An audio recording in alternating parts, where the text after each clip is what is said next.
ও বাংলাদেশে আওয়ামী লীগ থাকতে যেই জবরদস্তি করে অপরাধ আর অন্যায় হতো, এগুলো কয়টা বন্ধ হয়েছে নাম বলো তো একটু। এই দেশ থেকে শুধু আওয়ামী লীগ গিয়েছে, তার সমস্ত অপরাধ রয়ে গেছে, কারণ অপরাধ আওয়ামী লীগ করেনি, অপরাধ করেছে বাংলাদেশি মানুষ। অপরাধ বিএনপি করছে না, অপরাধ করছে বাংলাদেশের মানুষ। বিএনপি 15 বছর ছিল না, অপরাধ ছিল, আওয়ামী লীগ ছিল। এই আওয়ামী লীগ চলে গিয়েছে, অপরাধ রয়ে গেছে। সবাই বলছে বিএনপি করতেছে, আমি বলছি বিএনপিও করে না, আওয়ামী লীগও করে না, বাংলাদেশের বাংলাদেশিরা করে অপরাধ।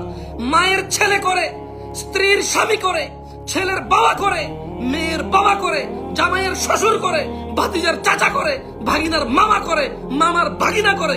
এই দেশে আমরা বাংলাদেশিরা অপরাধী, কোন দল অপরাধী না। এই দেশে এই মানুষগুলো দল করে, এই অপরাধী মানুষগুলো কেউ আওয়ামী লীগ করে, কেউ বিএনপি করে, কেউ জাতীয় পার্টি করবে, কেউ এনসিপি করবে, কেউ ওই নাগরিক পার্টি নতুন করে একটা পার্টি হয়েছে ওটা করবে। বাংলাদেশের মানুষ করবে এই পার্টিগুলা।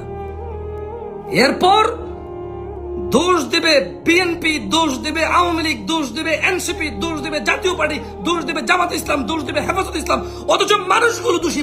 মানুষ দলের কি বিচার হবে নাকি? 10 কোটি, 5 কোটি, 1 কোটি, 2 কোটি, 4 কোটি মানুষ দিয়ে দল, এত দলের বিচার করবে কি? মানুষগুলোর বিচারের আওতায় আনা উচিত, মানুষগুলোকে বিচারের আওতায় আনা উচিত।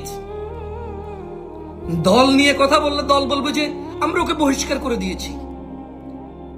বিএনপির মধ্যে এরকম লোক হইতে পারে না, জামাত ইসলামের মধ্যে এরকম লোক সহ্য করতে পারি না, আওয়ামী লীগের মধ্যে এমন লোক আমরা পছন্দ করি না, আমরা তাকে দল থেকে বহিষ্কার করেছি বহু আগে। ব্যাস, দল বেঁচে গেল, দল বেঁচে গেল।